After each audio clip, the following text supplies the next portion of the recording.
하나님 말씀 나눕니다. 하나님 말씀 로마서 11장 말씀. 말씀이 굉장히 긴데요. 전체적인 내용이 같은 흐름이라 끊을 수가 없었습니다. 우리 부분만 읽도록 하겠습니다.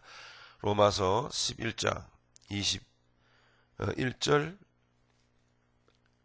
22절 그리고 33절로 36절까지. 자, 먼저 우리 21절 22절 함께 봉독합니다. 하나님이 원가지들도 아끼지 아니하셨은즉 너도 아끼지 아니하시리라. 그러므로 하나님의 인자와 의미를 보라.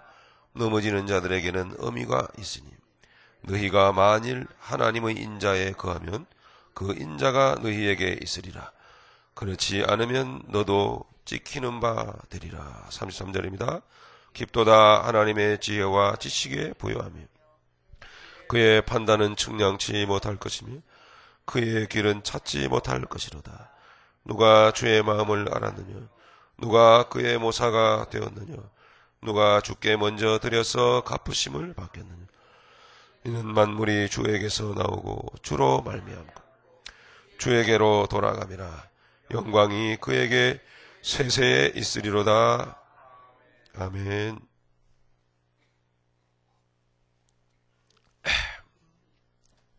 오늘 말씀의 전체의 말씀은 좀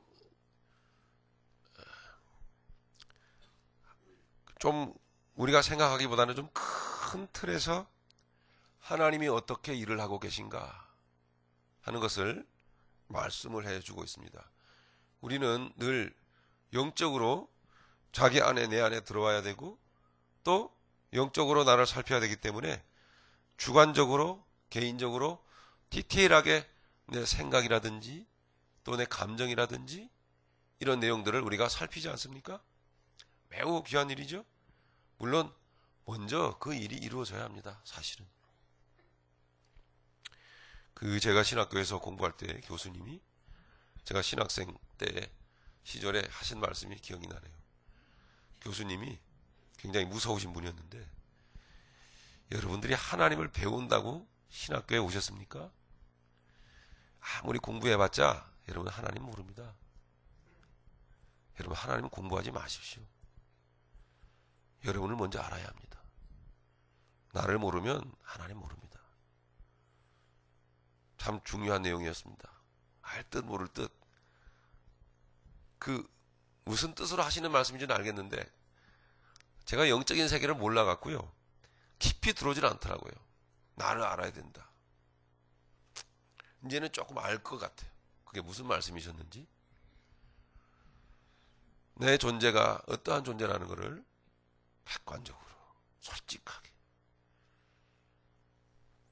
진실한 정직한 눈을 가지고 나를 들여다보고 정말 나는 나 아닌 다른 나보다 더 위대하고 큰 어떤 대상이 나에게 반드시 있어야겠구나.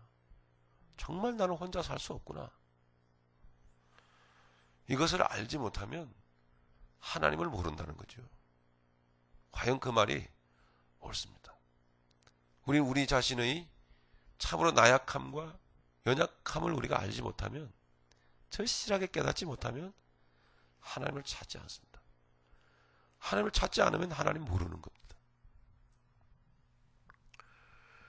우리는 그렇게 먼저 우리 자신을 향하여 내가 누구인지 내가 어떤 존재인지 그리고 내가 어떻게 살아야 하는지를 먼저 알기 위하여 나 자신에게로 들어가야 해요. 하나님의 일을 우리가 한다고 하지만 자주 여러분 자기 자신은 속으로 들어가셔야 합니다. 알다가도 우리가 열심히 나름 살다 보면 자기 자신 잃어버릴 때가 많습니다. 그리고 하나님이 보시기에는 좀 거드름 피우지 말고 잘난 체 좀 하지 말고 좀 자주 자신 좀 들여다봐라. 너는 지금 내 일 할 때가 아니야. 너무 너는 열심히 많기 때문에 너 자신을 다 잃어버렸어. 그렇게 하나님은 우리에게 말씀하실 자격이 있어요. 그렇게 하실 수 있다는 얘기예요.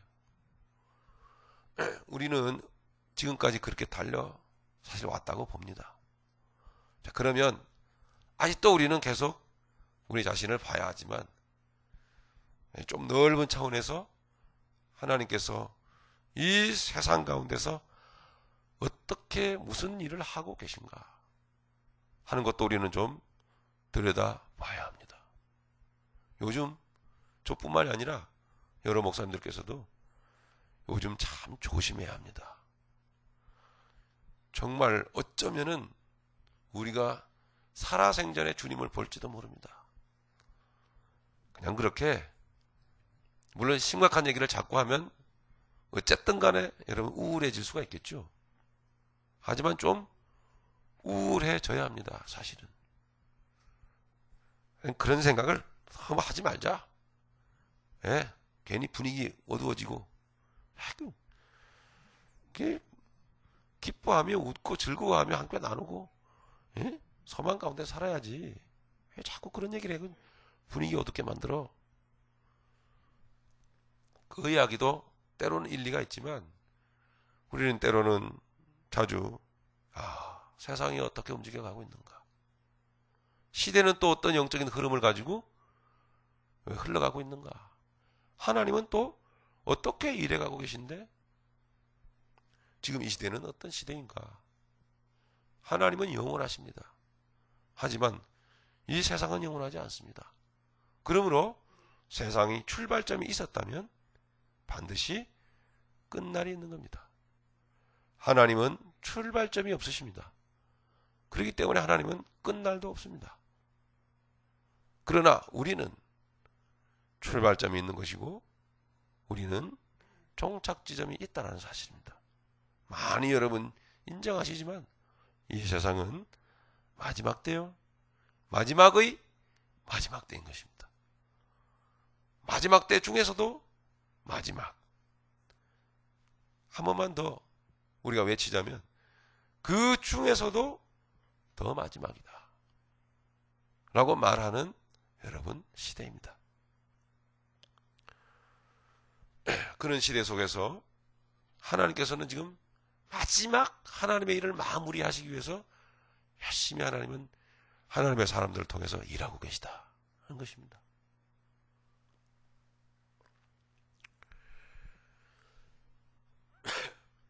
우리 하나님의 말씀을 좀 너무 본문이 길기 때문에 쭉 읽어 내려가겠는데, 이 본문의 말씀은 뭐냐면 하나님께서는 하나님의 생명의 복음을 예루살렘에서부터 시작을 해서 지금으로부터 약 2000여 년 전에, 좀 넘었다고 볼 수 있겠죠? 전에 예루살렘으로부터 시작을 해서 그 복음이 예수님의 제자로부터 출발되어져서 특별히 좀 큰 흐름을 갖고 있습니다마는 이방인의 사도라고 말하고 있는 사도 바울을 통해서 그 복음이 소아시아에서부터 그 복음이 유럽으로 그 복음이 전파되기 시작했어요. 흔히들 일반적으로 많이 들으셨죠? 복음의 서진 운동이다, 뭐 이런 얘기를 많이 들으셨잖아요. 그때 그 복음이 서방으로 흘러 갈 수 있었던 이유가 무엇이었는가 하니 바로 이스라엘 백성들이 예수님을 영접하지 않는 배교였습니다. 이스라엘 백성들이 예수님을 받아들이지 않았던 거예요. 이스라엘 백성들이 복음을 받아들이지 않았어요. 그것 때문에 오히려 복음은 사방으로 퍼져나갔었더라 하는 얘기입니다. 그 박해를 피해서 그 예수를 들고, 예수님을 가지고, 복음을 들고 박해를 피해서 퍼져나가기 시작했어요. 그 선봉에 섰던 사람이 바로 사도 바울이라는 사람이었습니다. 여러분, 사도행전에 보면 마게도냐인이 환상 중에 나타나가지고 우리를 좀 도와주시오, 우리를 죽게 되었어, 이런 환상을 우리 주님이 보여주시죠. 사도 바울이 그걸 깨닫고 그렇구나, 그 복음을 들고 유럽으로 나가기 시작한 거예요. 예, 로마로 갔고 그 복음이 스페인으로 갔고 그래서 나중에는 유럽 전역으로 복음이 퍼져가기 시작했다. 그 복음이 나중에는 대서양을 통과하여 미국으로 들어가고요. 그 복음이 한국으로 들어오고 일본으로 들어오고 그 복음의 횃불이 중국으로 북한으로 그 복음이 그죠? 더 동쪽으로 서쪽으로 그 복음이 퍼져나갔던 것을 바로 우리는 역사 속에서 보게 돼요. 그 복음이 알게 모르게 이슬람권으로 복음이 침투해 들어가고 뿐만 아니라 제가 말씀을 생각하면서 가만 보니까 복음은 단순히 서쪽으로 퍼져나간 게 아니에요. 그 복음은 그 생명의 횃불은 사도 바울만 들고 나갔던 게 아니고 예수님의 제자들이 그 복음을 들고 다 천지사방으로 다 흩어져 나갔던 거예요. 그 흐름이라고 하는 게 워낙 사도 바울로 통해서 흘러나갔던 흐름이 너무나 강력했기 때문에 전체적으로 볼 때에 복음이 서진해서 이제 다시 소위 말해서 땅끝이라고 말들을 하는 다시 이스라엘로 다시 돌아오는 시점에 서 있습니다. 여러분 재미있고도 뭔가 여러분 긴장되지 않습니까? 그 복음은 북쪽으로도 퍼져나갔고 사실 그 복음은 남쪽으로도 다 퍼져나갔던 겁니다. 저는 그렇게 보고 싶어요. 복음은 서진 운동을 한 게 아니고 복음은 예루살렘으로부터 시작해서 전체 지구를 향해서 온 인류를 향해서 다 퍼져나갔던 거예요. 에덴 동산에서부터 여러분 흘러내리는 생명의 강물이 어디로 갔습니까? 어느 쪽으로 흘렀지요? 서쪽으로 흘렀습니까? 동서남북으로 다 흘러갔잖아요. 그죠? 그러므로 사실상은 하나님의 복음은 동서남북으로 다 퍼져나갔어요. 그런데 오늘 우리가 말씀을 주목해야 될 것은 뭐냐면 참으로 놀라웠게도 하나님은 이런 방법을 하나님은 택하셨어요. 뭐냐면 복음이 들어가기 위해서 먼저 복음이 출발되어졌던 출발점에서 예수님을 배격하고 예수님을 받아들이지 않는 배교의 역사를 통해서 하나님은 그 복음을 자꾸 옮겨가셨다는 사실이에요. 그 복음이 서쪽으로 퍼져나갔어요. 천지사방으로 퍼져나갔는데 오늘 우리가 중요하게 받아들여야 될 부분은 뭐냐면 복음을 받아들이는 그 사람들 속에서 다시 예수님을 배격하는 배도의 역사가 또 나타나고 또 나타나는 일들이 자꾸 생겼다는 사실. 분명히 복음의 횃불은 높이 들려져서 사도 바울을 통해서 로마로 스페인으로 전 유럽으로 퍼졌어. 복음의 횃불이 높이 지켜 들어졌고 타올랐어요. 그런데 그럼에도 불구하고 그 신앙은 또한 타락하기 시작했어요. 여러분 잘 알듯이 유럽의 기독교는 그리고 유럽의 그 신앙은 이제는 아니요 오래전부터 아니요 믿음의 사람들은 그들은 복음을 받았지만 믿음의 사람들은 하나님을 큰 건물에다가 가둬버렸어요. 하나님 우리의 생활로 나오지 마세요. 저 거대한 성당 사원 그 안에 들어가 계시고 우리 생활은 나오지 마세요. 신앙과 삶이 분리되기 시작했어요. 신앙은 타락하기 시작했고 역사 속에서 이루어졌던 일들입니다. 하나님은 숨겨놓았던 7,000명의 믿음의 사람들을 통하여 복음의 횃불을 가지고 복음에 타오르는 심장을 가지고 다시 하나님은 옮기십니다. 그래서 미국으로 건너가게 되는 것입니다. 또한 여러분 미국이 가지고 있는 이 기독교 신앙의 색깔을 여러분 보시길 바랍니다. 안타깝게도 다시 이 신앙은 타락하고 주님을 다시 받아들이지 않습니다. 더 이상 주님을 믿지 않습니다. 마찬가지. 그 복음이 어디로 가죠? 네, 아시아로 갑니다. 거기에서 뜨거운 봄의 성령의 역사가 일어납니다. 눈물로 복음을 받아들이고 십자가 앞에서 무릎 꿇고 마음들이 신실해지고 삶이 변하고 회개하는 역사가 나타납니다. 하나님께서 저들에게 복을 주십니다. 안타깝게도 또 똑같은 일을 답습을 합니다. 신앙은 세속화되고 세상의 문화가 교회에 들어오고 예수님은 교회 안에서 외톨이가 되십니다. 슬픈 일이 또다시 반복이 되는 것입니다. 죄송하지만 한국 교회는 타락하기 시작했으며 잘 살기 시작하면서부터, 아니 언제부터 신앙이 그랬는지 모르겠어요. 신앙은, 기독교 신앙은 못 사는 사람들 잘 살게 해준다 하는 그와 같은 바알주의로 둔갑을 해갖고 잘 살기 위해서 예수를 믿고, 예수를 믿으면은 복 받고 돈 벌고 자식 잘 되고 문제 해결받고 잘 된다 하는 기복신앙으로 교회는 타락하기 시작해요. 잘 살게 되었습니다. 누구 덕택에 잘 살게 됐는지는 모르겠으나 그 잘 살게 해주신 분이 하나님이신지 아니면 바알신이신지 알지는 못하겠습니다만은 어쨌든 배가 불러졌습니다. 그렇게 간절하게 기도할 필요가 없습니다. 몸부림치면서 눈물 흘릴 이유가 없습니다. 좀 폼나게 믿으면 됩니다. 신앙의 횃불은 옮겨지는 것 같습니다. 중국으로 또 더 방향을 더 하나님은 트십니다. 이 복음이 어디로 흘러갑니까? 그래서 복음은 그렇게 완강하게 거부하지만 이슬람 세계를 향해서 복음은 어쨌든 들어가고 있습니다.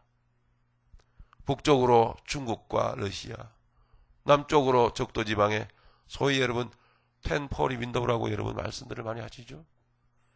하나님의 신실한 종 일꾼들을 통해서 목숨을 걸고 복음을 들고 주님을 알지 못하는 미전도 종족들을 향해서 복음은, 횃불은 높이 지켜들고 나아가고 있는 것입니다. 너무나 놀랍게도 그 복음은 이제 그와 같은 사방으로 퍼져나감과 아울러서 이제 마지막 시대를 맞아 그 복음은 다시 출발했던 예루살렘으로 복음은 들어가고 있습니다.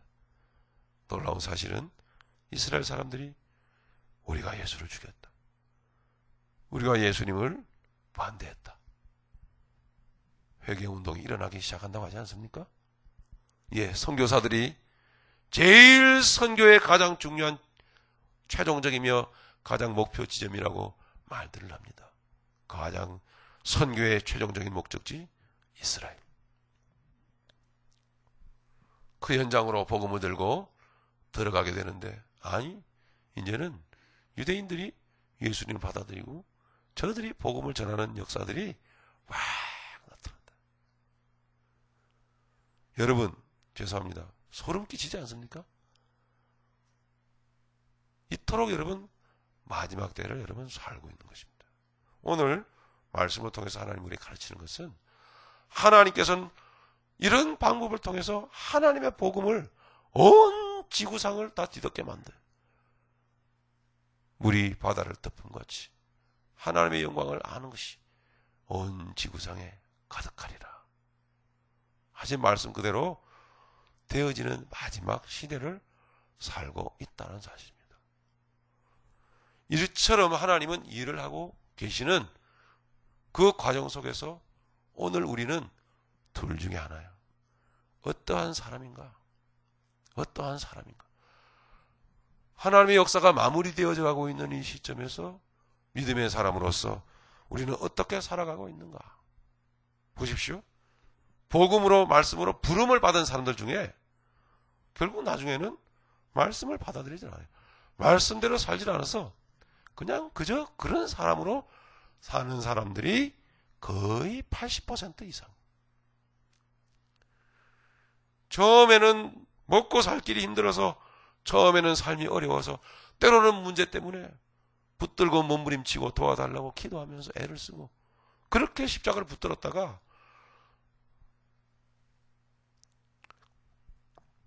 저는 하나님이 그렇게 하셨다고 보고 싶은 마음이 별로 없어요. 솔직히. 하나님께서 여러분들 돈 많이 주시고 여러분 기도 많이 해가지고 문제 해결 많이 해주시고 다 해주셨다고 믿고 싶은 사람이 아닙니다. 누가 그렇게 해줬는지는 모르겠으나 하나님이 그렇게 하셨다고 말하고 싶은 마음이 별로 없어요. 물론 하나님은 다 하시지만 배가 부르고 내 몸에 기름기가 끼자 이제는 절실하게 믿지 않습니다. 예수 십자가가 별로 재미가 없습니다. 대충 믿는 그저 그렇게 믿는 신자들이 거의 80%요. 거의 90%. 오늘 말씀은요. 그렇다는 얘기입니다. 오늘 말씀을 통해서 하나님께서는 그걸 바로 배교라고 말하고 타락이라고 말하고 있어요.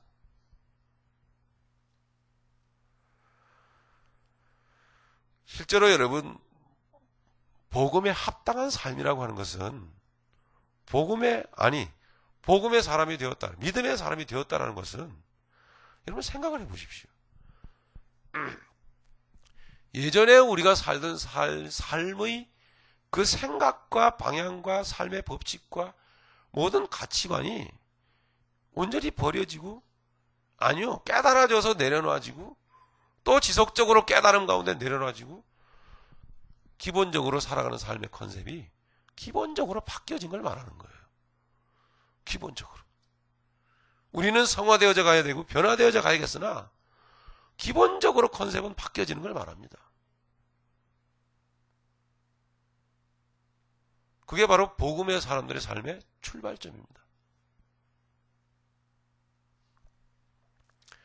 그러면 그 사람 속에는 안 계셨던 예수님이 들어와 계신 것이고 전혀 없었던 삶의 주제와 삶의 방향성과 목적과 그 내 인생의 내용을 위하여 달려가는 인생이 될 수밖에 없는 것입니다.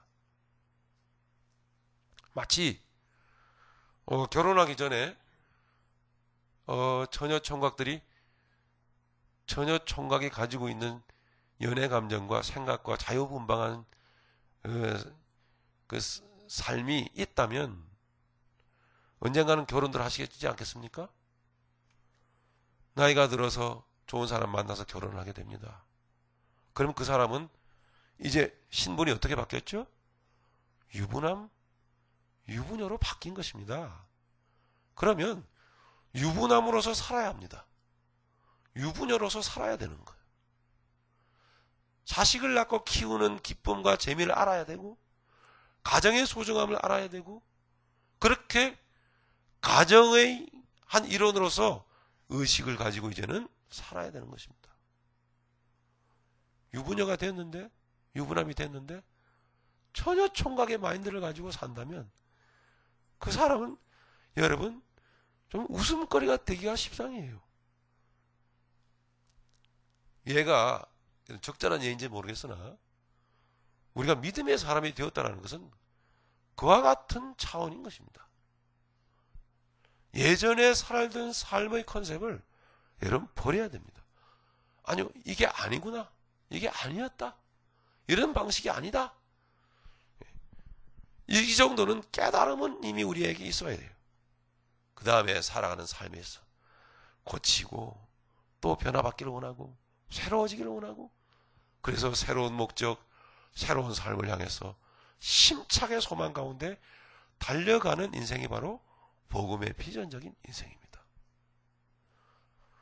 한마디 말씀으로 말씀드리면 하나님은 그와 같은 사람들을 통해서 하나님의 일을 지금껏 일해 오셨다는 사실입니다. 그런데 그렇지 않은 기독교인들도 너무 많더라는 이야기입니다. 기독교인이 되긴 했는데 여전히 믿지 않을 때 가지고 있었던 인생의 목적, 삶의 모습들, 가치관 그대로 가지고 있어요. 교회는 물론 다닙니다. 헌금도 합니다. 교회 봉사도 합니다. 저와 여러분 생각을 해보십시다. 이 마지막 때를 살아가면서 저와 여러분들이 귀하게 쓰임 받아야 되지 않겠습니까? 어차피 하나님의 일은 마감하십니다. 오늘 말씀은요, 좀 서론이 길었습니다만은 읽어 내려가시다 보면은 그렇구나. 기독교인들 중에서도 이 두 부류의 사람들 중에서 가장 극소수의 사람들을 통해서 하나님은 하나님의 복음을 가지고 계속 움직이며 일해 오셨다라는 사실입니다. 여러분 가슴에 새기고 명심하며 생각을 해보십시다. 거의 대부분의 기독교인들이 믿었다가 받아들였다가 다시 세상으로 그저 휩쓸려 갑니다. 10%도 안 되는, 제가 보기에 그렇다는 얘기입니다. 크리스찬들을 통해서 하나님은 하나님의 일을 해나가고 계십니다. 오래전부터 그렇게 일해 오셨다는 사실입니다. 모든 것이 바뀌어져야 돼요. 잠시 후에 다시 복음의 비전적인 인생은 뭔가 여러분께 말씀을 드리겠지만, 그렇게 하나님은 하나님의 큰 일을 시작하셨으며 해오셨으며 이제 얼마 안 있으면 마무리를 하실 때가 됩니다. 반드시 그렇습니다. 반드시 그때가 올 겁니다. 그런데 저와 여러분들이 만약에 믿었지만 전혀 주님과 같이 일한 적은 없어. 죄송하지만 이게 배교요. 이게 타락입니다. 하나님의 복음의 생명의 횃불은 한국에서부터 이미 옮겨졌습니다. 제가 볼 때는. 그 안에서도 물론 극소수의 남겨진 7,000명의 믿음의 사람들이 눈물 흘리며 기도하며 마음고생하면서 그렇게 주님 앞에 나아가고 있겠지요. 물론. 여러분 어떤 사람들이 되기를 원하십니까? 오늘 내용은 길지만 그런 내용으로 계속 우리의 마음문을 두드리고 계십니다. 이 내용을 한번 우리 읽어 내려가 보시기를 바랍니다. 다 같이 제가 읽겠습니다. 여러분 따라 눈으로 읽어 내려 주시기 바랍니다. 11장 1절입니다. 그러므로 내가 말하노니 하나님이 자기 백성을 버리셨느냐? 그럴 수 없느니라. 나도 이스라엘인이요 아브라함의 씨에서 난 자요 베냐민 지파라. 하나님이 그 미리 하신 자기 백성을 버리지 아니하셨나니 너희가 성경이 엘리야를 가리켜 말한 것을 알지 못하느냐. 저가 이스라엘을 하나님께 송사하되, 엘리야 이스라엘 사람이죠. 근데 이스라엘 사람을 송사하죠. 왜요? 그렇게 안 믿기 때문입니다. 복음의 비전적인 인생으로 안 살기 때문에 엘리야가 화가 난 거예요. 대표적인 사람이 누굽니까? 아합 아닙니까? 아합 왕. 그 시대를 말합니다. 엘리야를 가리켜 말한 것을 알지 못하느냐. 저가 이스라엘을 하나님께 송사하되 주여 저희가 주의 선지자들을 죽였으며 주의 제단들을 헐어버렸고 나만 남았는데 내 목숨도 찼나이다 하니. 어이 아합 왕의 아내 이세벨이 가만 안 두겠다고? 예? 아주 무서운 칼날을 번뜩이면서 죽이려고 자기를 찾습니다. 엘리야는 도망갑니다. 로뎀나무 아래에서 차라리 내가 죽었으면 좋겠다고 힘들어합니다.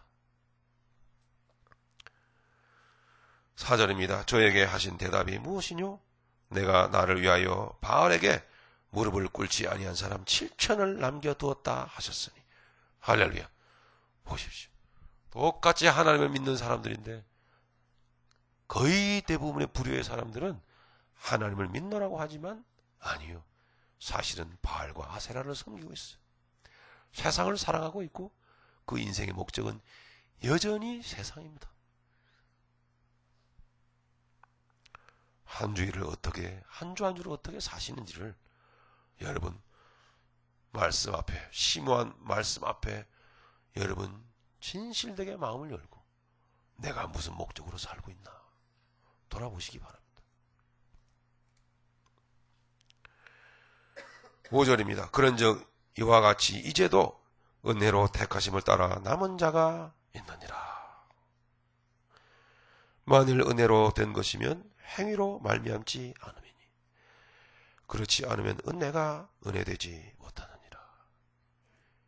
부디 여러분 하나님의 은혜로 여러분의 인생이 복음의 비전적인 인생이 되시기를 주님의 이름으로 축원합니다.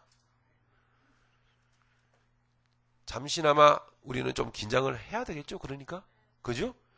여러분 물론입니다. 여러분 기쁘게 사시고 즐겁게 복음 안에서 힘차게 여러분 사셔야 되고 행복하셔야 됩니다. 즐거우셔야 됩니다. 하지만 이 마음 안에는 칼을 비밀스럽게 품으셔야만 되는 거예요. 여기 안에 칼이 없으면 여러분 이 두 부류의 사람 중에 많은 한 부류의 사람이 될 수도 있습니다. 우리가 아까 읽었죠? 예? 원가지도 내가 아끼지 아니하였거늘 원가지에 붙어있는 다른 가지일까 보냐. 우리는 원가지가 아니에요. 우리는 이스라엘 사람이 아니라 이 말입니다. 우리는 이방인이에요. 그런데 이스라엘 백성이 원가지가 주님을 받아들이지 아니함으로 말미암아 복음의 결과적으로 우리에게 왔단 말입니다. 할렐루야. 그러면 그것으로 우리가 내가 믿음의 사람이 되었다고 우리가 나태하고 방종할 게 아니고 내가 영적으로는 또한 원가지가 되어 있는 거 아닙니까? 그런데 그럴지라도 하나님은 우리가 바로 살지 않으면은 하나님의 준엄한 심판의 칼을 갖다 대시겠다는 거예요.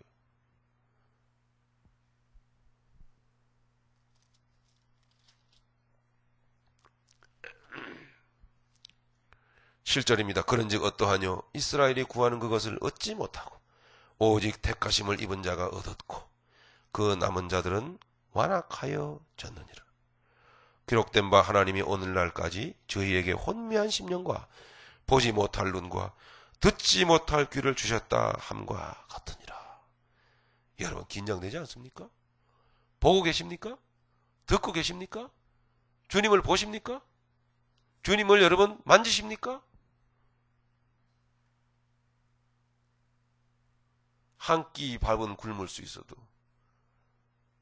우리가 매일매일 먹어야 될 생명의 양식을 끊으면 안 됩니다. 그러면 여러분 어두워지는 것입니다. 들어야 될 것을 듣지 못하고 보아야 될 것을 보지 못하게 되는 영적인 맹인, 영적인 기머거리가 될 수 있다는 사실을 우리는 명심해야 할 것입니다.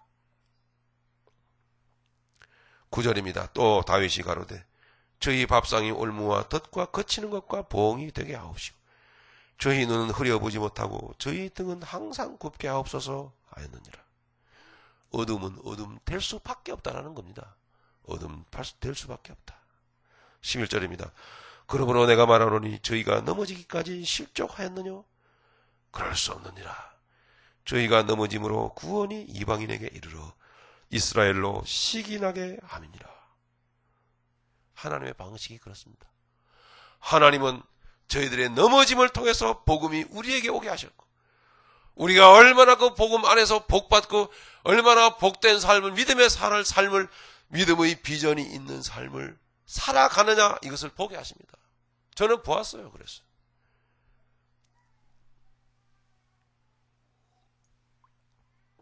제가 교회는 다녔지만 복음의 비전 있는 삶의 그 내용이 뭔지를 알지 못했을 때 도대체 뭐 복음의 삶이 뭐야? 뭐 비전 하는데 뭐야 그게? 에? 저는 사실 몰랐습니다. 제가 전도사 시절에 저는 중고등부 학생들 가르쳐도 몰랐어요. 참 얼마나 안타깝습니까? 그런데 도전은 받고 느낌은 받았습니다. 제가 자주 얘기하는 제 친구에게서부터. 쟤는 이상하게 나하고 다르더라 이 말입니다. 뭔가 다른 느낌을 항상 받았고 뭔가 일관되게 어떤 목적을 향해서 걸어가는 모습을 항상 느꼈어요. 여러분 이제 여러분 아시죠? 그게 뭔지. 바로 우리 주 예수님이 성령의 역사신 가운데서 우리를 불기둥과 구름기둥으로 우리 인생을 이끄시는 겁니다. 생명의 길로 이끌고 참 비전의 길로 우리를 이끄시는 겁니다. 우리는 애굽으로 돌아갈 수가 없습니다. 우리는 가나안으로 가야 합니다. 그 영적인 목적이 바로 우리 안에 이루어지고 내 안에서 깨달아지고 확실하게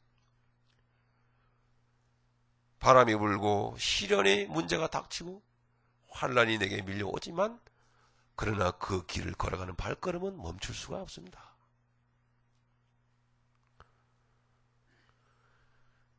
그게 바로 여러분 복음의 정신이 또렷또렷한 것입니다.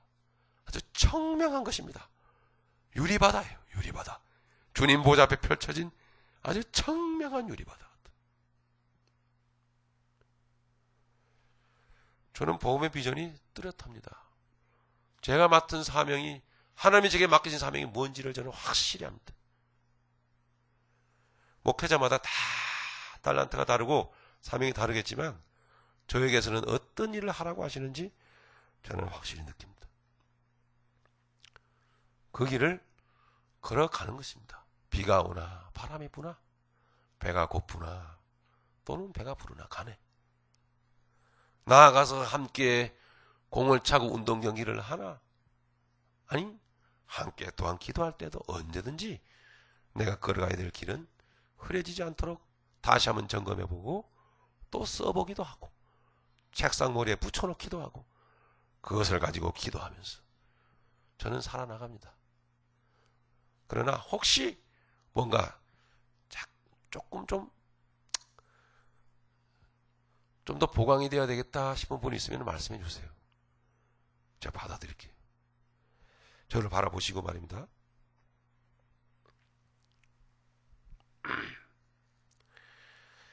자, 그렇습니다.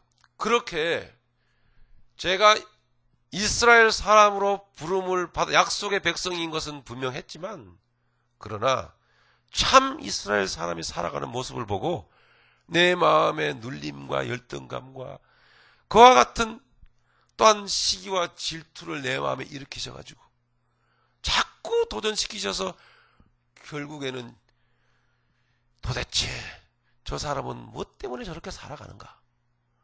왜 저렇게 살아가는가? 그게 나도 알게 모르게 내 마음에 궁금해하게 하시더니 결국에는 하나님께서 그것을 시기와 질투 가운데 그 복음의 삶을 나도 좀 살아보겠다고 달려나가게끔 하나님이 관건적 역사로 나를 붙들고 끌고 가시더라고요. 그래서 이제는 안다라고 말하는 게 뭔지. 오늘 11절의 말씀 내용이 그렇습니다. 다시 봅니다. 여러분. 그러므로 내가 말하노니 저희가 넘어지기까지 실족하였느뇨? 그럴 수 없느니라. 저희의 넘어짐으로 구원이 이방인에게 이르러 이스라엘로 시기나게 함이니라.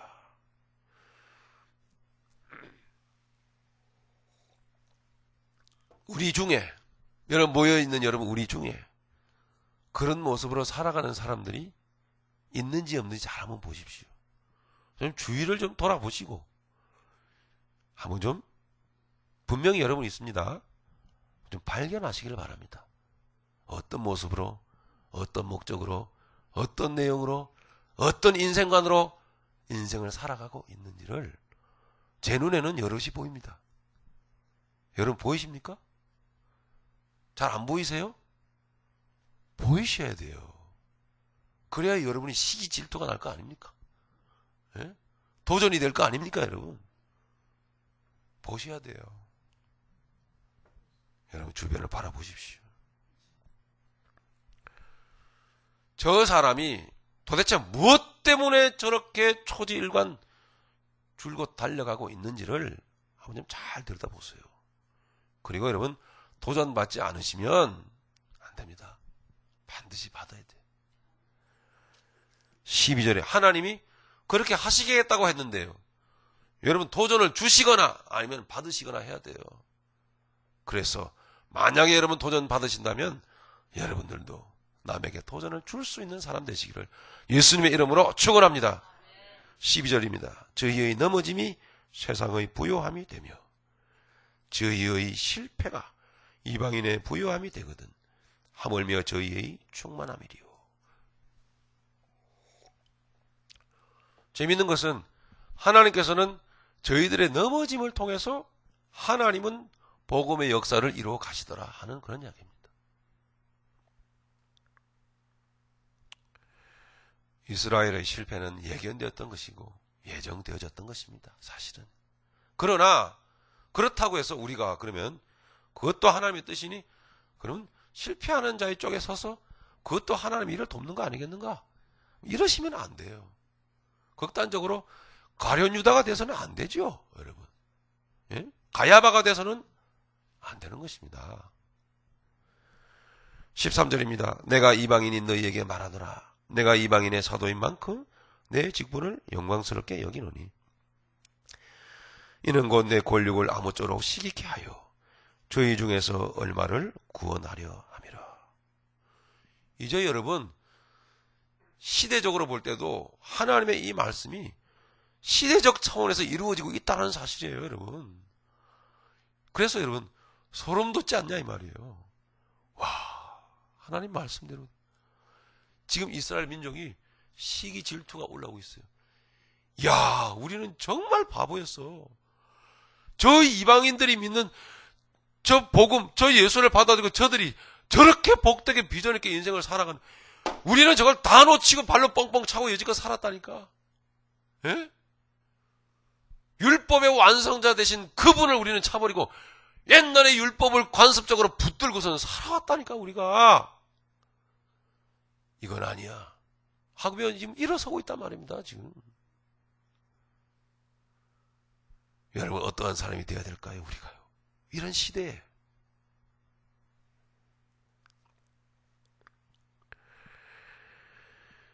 (15절입니다) 저희를 버리는 것이 세상의 화목이 되거든 그 받아들이는 것이 죽은 자 가운데서 사는 것이 아니면 무엇이리요? 반드시 버려짐 가운데서 하나님은 새롭게 일으켜 세우고 죽은 자 가운데서 반드시 부활의 삶을 새롭게 일으키신, 죽은 자 가운데 있는 것 같더라도 여러분 일어서시기를 주님의 이름으로 축원합니다. 예. 16절입니다. 제사하는 처음 익은 곡식 가루가 거룩한 즉 떡덩이도 그리하고. 주님은 정말 이스라엘 백성 온 가지를 사랑하십니다. 정말 사랑하시기에 처절하게 사랑하시기에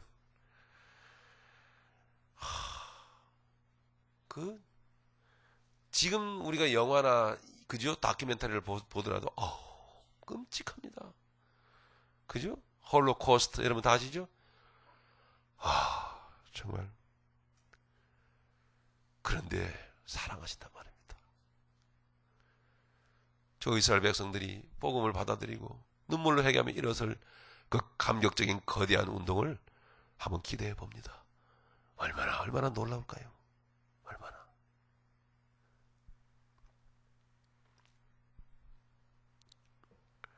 여기에 16절에 처음 익은 곡식 가루는 바로 구약시대 이스라엘 백성들을 말하죠. 그리고 떡덩이라고 하는 것은 바로 지금 이스라엘 백성들을 말합니다. 그 후손들을 말해요. 다 귀하다 이 말입니다.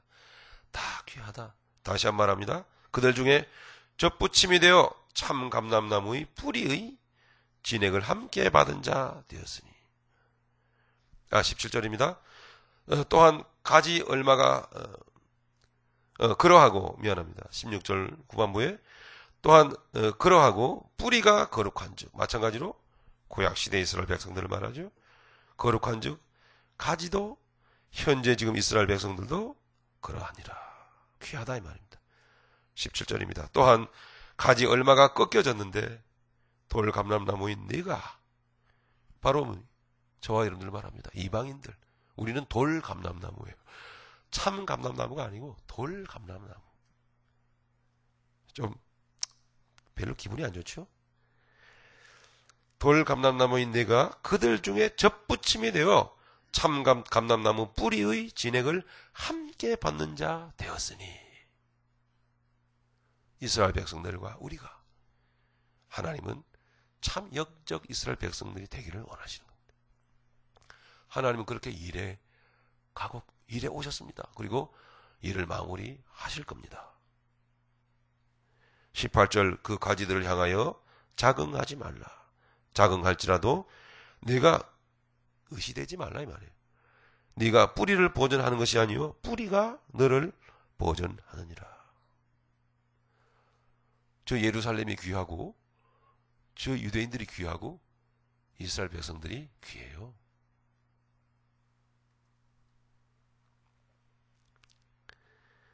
19절 그러면 네 말이 가지들이 꺾이운 것은 나로 접붙임을 받게 하려 함이라 하리니. 불순종으로 매맞은 이스라엘을 말합니다. 가지들이 꺾이운 것은 바로 저와 여러분들이 접붙임을 받게 하려 함이라 하리니. 감사합시다. 20절 옳도다 저희는 믿지 아니함으로 꺾이우고 너는 믿음으로 섰느니라. 높은 마음을 두지 말고 품지 말고 도리어 두려워하라. 왜 그렇습니까? 원가지인 저들을 하나님은 불순종으로 말미암아 치셨어. 우리는 영적으로 원가지가 되었어요. 그런데 오늘날 저와 여러분들도 하나님은 치실 수 있다는 것입니다. 하나님의 거대한 전 역사는 그렇게 흘러 시작되었고 흘러왔고 마무리가 될 겁니다. 반드시 불순종하는 족속이 있어야 될 것이며 그 가운데 신실한 숨겨진 믿음의 7,000명의 믿음의 사람들이 있을 것입니다. 주님은 오늘날 저와 여러분들에게 숨겨진 하나님이 숨겨놓은 하나님이 비밀스럽게 품고 있는 7,000명의 믿음의 사람들이 되라는 얘기입니다. 할렐루야.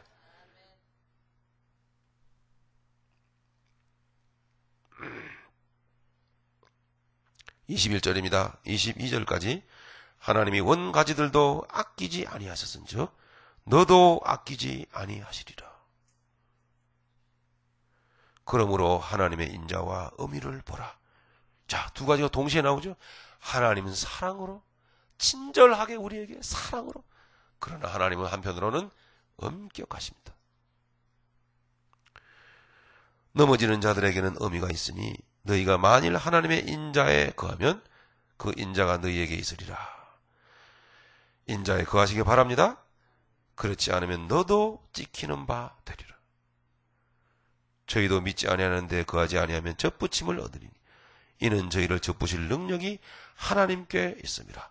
네가 원 돌감람나무에서 찍힘을 받고 본성을 거스려 좋은 감람나무에 접붙임을 얻었은즉 원가진 이 사람들이야 얼마나 더 자기 감람나무에 접붙이심을 얻으랴. 하나님 이스라엘 돌아오게 하겠다.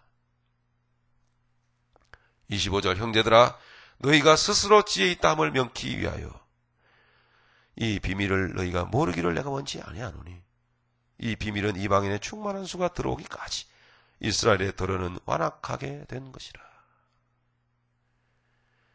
두렵고 감사하고 귀하고 그리고 조심스럽고 하나님의 사랑이 크시고 26절 그리하여 온 이스라엘이 구원을 얻으리라. 아멘. 예, 그래 그제야 끝이 오게 될 겁니다. 기록된 바 구원자가 시온에서 오사 야곱에게서 경건치 아니하는 것을 돌이키시겠고 내가 저희 죄를 없이 할 때에 저희에게 이루어질 내 언약이 이것이라 함과 같으니라. 복음으로 하면 저희가 너희를 인하여 원수된 자요 택하심으로 하면 조상들을 인하여 사랑을 입은 자라. 하나님의 은사와 부르심에는 후회하심이 없느니라. 즉 실수와 착오가 없다 이 뜻입니다. 하나님의 구속사의 역사는 실수가 없고 착오가 없이 진행이 되어져 가고 있다. 겸허함으로 겸손으로 옷깃을 여미고 믿음의 길을 달려가야 될 줄로 믿습니다. 너희가 30절 너희가 전에 하나님께 순종치 아니하더니 이스라엘에 순종치 아니함으로 이제 긍휼을 입었느니라. 이와 같이 이 사람들이 순종치 아니하니 이는 저희에게 베푸시는 긍휼로 이제 저희도 긍휼을 얻게 하려 하심이라. 하나님이 모든 사람을 순종치 아니하는 가운데 가두어 두심은 모든 사람에게 긍휼을 베풀려 하심이로다.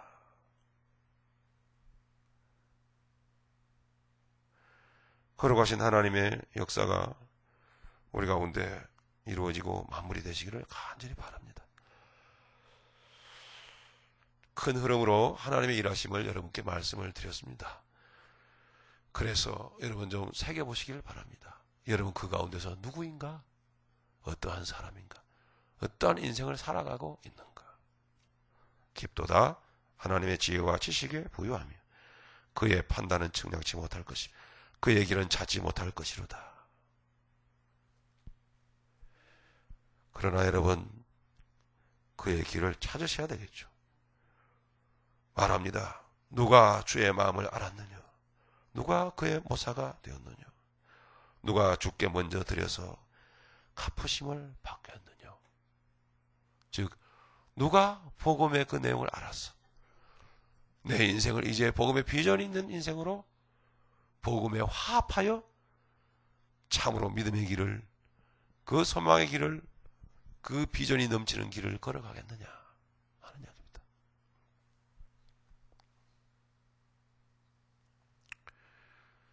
저도 어느덧 이민 8년째가 되었습니다.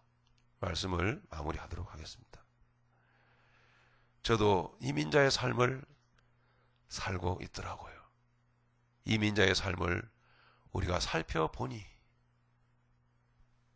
좀 많이 좀 측은하기도 하고 착잡하고 내 자신을 돌아보는 계기가 되었습니다.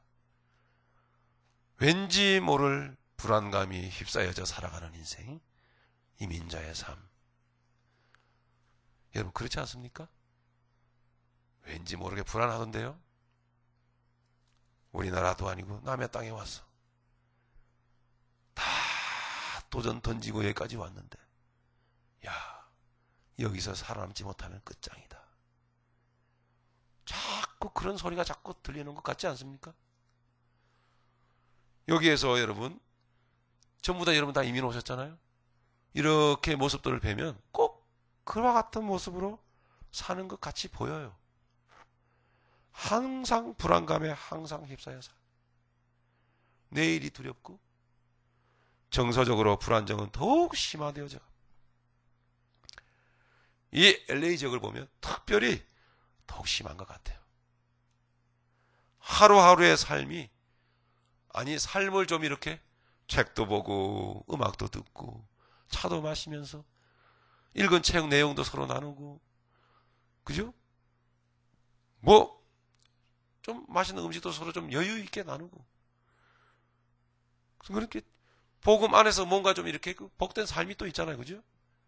그 안에서 뭔가 좀 이렇게 우리의 그 나누는 좀 그 인격적인 내용도 흘러나오고 그래야 되는데 그게 별로 없어요. 그렇게 여유로운 삶을 살 수가 없는 거예요. 뭔가 모르게 쫓기는 삶을 계속. 그거는 이미 사는 게 아니고 하루하루의 삶을 연명하며 살아가는. 아니요.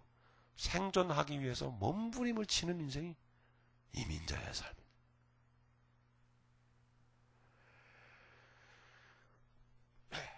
여러분 이 세상에서 여기에 와가지고 가진 자는 어떻습니까? 죄송합니다. 가진 분들, 소위 성공하신 분들 이렇게 뵈면 뭔가 모르게 어색하고 이상해. 뭘 그렇게 오버 액션을 합니까?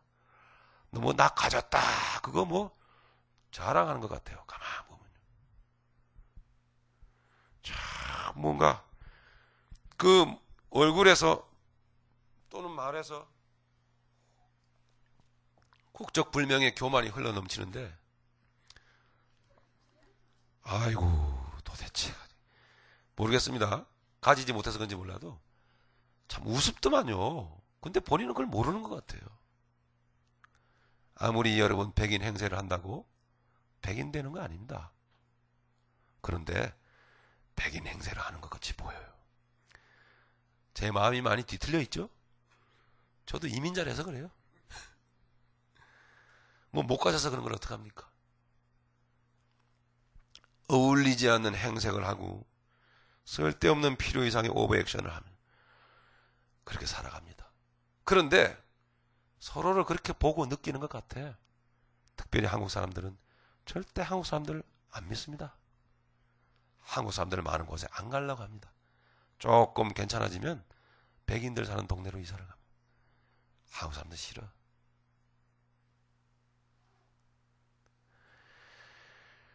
서로를 절대 믿지 않습니다. 여러분, 왜 그렇겠습니까? 내가 그렇기 때문에 그렇습니다. 내가 그렇게 생각하기 때문에 너도 나를 그렇게 생각할 거라 생각을 하면 서로 안 몰라갑니다. 자, 그런 모습들이 우리에게 드리고 있지는 않는지 모르겠습니다. 전에도 실제적으로 이렇게 보면 교회에서 저 사람 여기 왜 왔어? 그렇게 말하는 분들을 보았어요. 저는 서로를 경계하고 서로의 마음을 받아들이지 않고 뭔가 모를 조심조심 살아가는 참으로 하루하루가 힘겨운 이민자의 삶.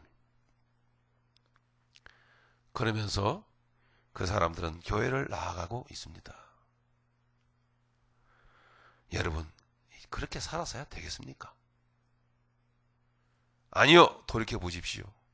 우리 모든 인생들은 다 이민자들입니다. 한국이 아니라 우리는 미국에 삽니다.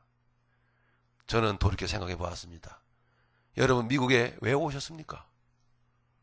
조금만 더 실질적인 내용으로 들어가 봅시다. 그리고 마치겠습니다. 왜 오셨습니까, 여러분? 살려고 오셨죠? 좀 더 먹고 살려고 오셨죠? 살 길을 향해서 찾아오셨죠? 틀린 겁니다, 그게. 틀렸어요. 여기 살려고 오시면 안 됩니다. 하나님이 여러분들 믿음의 복음의 비전 있는 사람들 만드시기 위해서 하나님이 여러분들 여기로 내모신 것입니다. 하나님께서 나를 복음 안에서 비전이 없는 인생을, 쾌쾌 묵은 인생을, 타락한 인생을 살아가고 완전히 문둥병자가 되어진 인생을 살아가는 나를 거기에서 뽑아내서 여기로 갖다가 놔야 아무것도 없는 이곳에서 하나님만 바라볼 거 아닙니까? 저는 이 이민자의 땅, 미국 땅은 귀한 땅이라고 봅니다. 정말 하나님 바라볼 수 있는 현장. 돌이켜보니 우리는 다 살기 위해서 왔어요. 거기에서 해결하지 못하는 거, 여기에서는 좀 될까 싶어서 여기에 와서 이루려고, 여기에 와서 직장 구하러 찾아다니고 돈 벌려고 찾아다니고 먹고 살기 위해서 몸부림치고 애를 쓰고 찾아다니고, 그러다 보니까 제가 말씀드린 대로 이상한 한국인이 되어져 버린 거예요.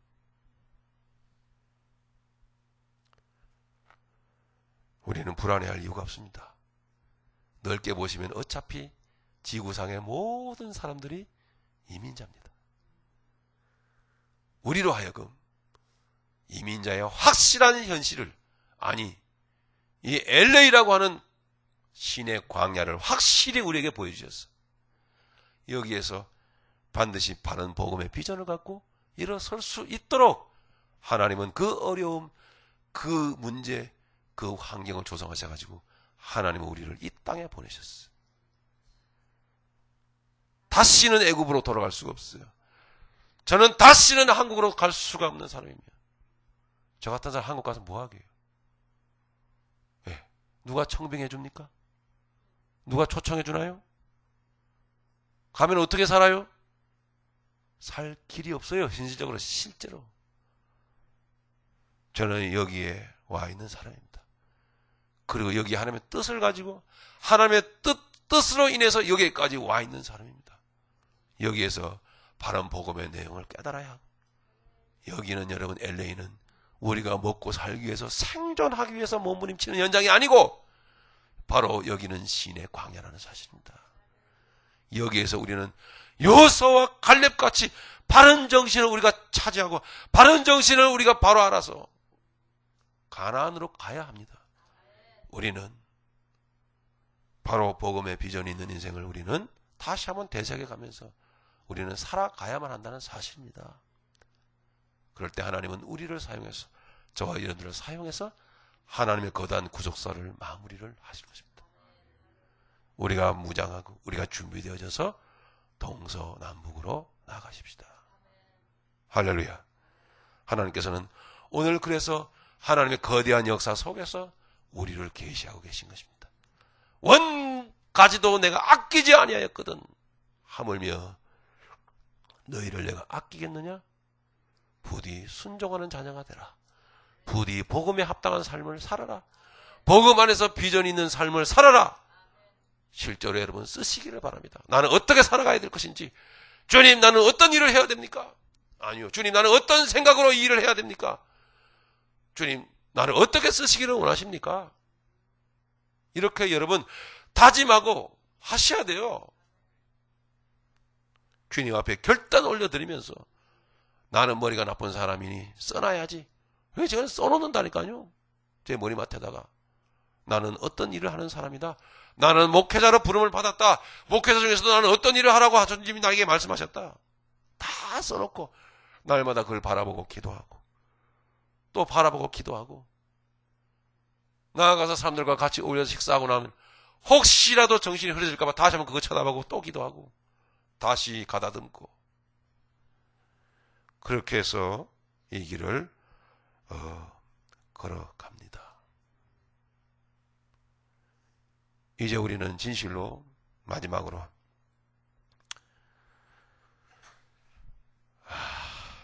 오늘 설교 굉장히 길어졌네요. 우리 야고보서 4장 13절 우리 한번 보시겠습니다. 야고보서 4장 13절로 우리 17절까지의 모습 제가 읽겠습니다. 따라 여러분 속으로 읽어주시기 바랍니다. 들으라 너희 중에 말하기를 오늘이나 내일이나 우리가 아무 도시에 가서 거기서 1년을 유하며 장사하여 일을 보리라 하는 자들아. 여러분 소름이 돋도록 여러분 놀랍지 않습니까? 여기에 LA에 와서 좀 살아보겠다고 여러분 동분서주하는 사람들 그대로 착 이렇게 한 자리에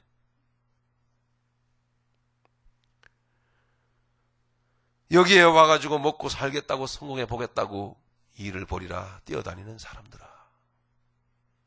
14절 내일 일을 너희가 알지 못하는도다. 여러분 내일 죽을 수도 있습니다. 내일 여러분 중병에 걸려가지고 병원에 중환자실에 입원할 수도 있습니다. 너희 생명이 무엇이뇨 너희는 잠깐 보이다가 없어지는 안개니라. 너희가 도리어 말하기를 15절입니다. 같이 읽겠습니다. 시작. 너희가 도리어 말하기를 주의 뜻이면 우리가 살기도 하고 이것저것을 하리라 할 것이거늘. 여기에 여러분 오신 여기에 이민 오신 여러분의 발걸음 여러분이 오신 게 아니고 사실은 주님이 내모신 거예요. 여기에 오래전에 주님이 여기로 내모신 거예요. 그게 주님이 하셨다는 걸 알아셔야 된다. 진작에 알아모셔야만 됐다는 얘기예요. 그거를. 거기서부터 다시 출발합시다. 내가 온 게 아니야. 주님이 복음의 삶을 살라고 여기로 내모셨어. 여러분 뭔가 맑아지지 않습니까? 뭔가 신선해지지 않으세요? 야 그렇구나. 멋지게 한번 살아봐야지. 여러분 내일부터 다시 시작되는 한 주간의 삶 그렇게 한번 우리 살아보십시다. 주의 뜻이면 내가 살기도 하고 주님의 뜻이면 내가 이 일을 하고 주님의 뜻이면 내가 저것도 할 것입니다. 주님. 다름 아니 이게 복음의 비전적 인생입니다. 우리 새벽교회도 그런 복음의 비전적인 인생으로 우리 각자가 절절절 끌어넘치면 정말 부흥합니다. 저는 지금도 부흥하고 있다고 생각합니다. 여러분의 10년 가운데. 할렐루야. 여러분 그렇게 일어서는데 하나님 여러분들 인생 안 이끌어 가실 것 같습니까? 그런 믿음이 있으시죠? 믿음이 생기시죠? 가시기 바랍니다. 그 어느 누구에게도 머리 숙일 필요 없습니다. 오직 주님께만 머리 숙이고 주여 나를 사용하여 주시옵소서. 가십시오. 우리 중에 마켓 경비 보시는 분도 계십니다. 내가 하는 일은 항상 피곤하고 경비 보고 피곤하면 자야 되고 그저 거기에 여러분 현실에 묶여가지고 나는 그렇다고 생각하시는 분 계신데 그렇게 생각하지 마십시오.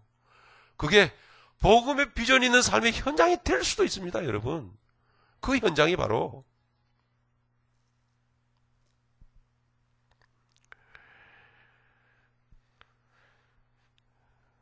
그 이전까지는 16절 이제 너희가 허탄한 자랑을 자랑하니 이러한 자랑은 다 악한 것이라. 이러므로 사람이 선을 행할 줄 알고도 행치 아니하면 죄니라. 오직 주의 뜻을 행하고 선을 행하시는 우리 모두가 되기를 간절히 바랍니다. 예, 우리가 이 땅으로 이민 올 때 우리의 육신의 살 길을 찾아서 여기까지 왔는지는 몰라도 하나님께서는 우리를 영적으로 사는 자 되게 하시려고 이 땅으로 내모셨습니다.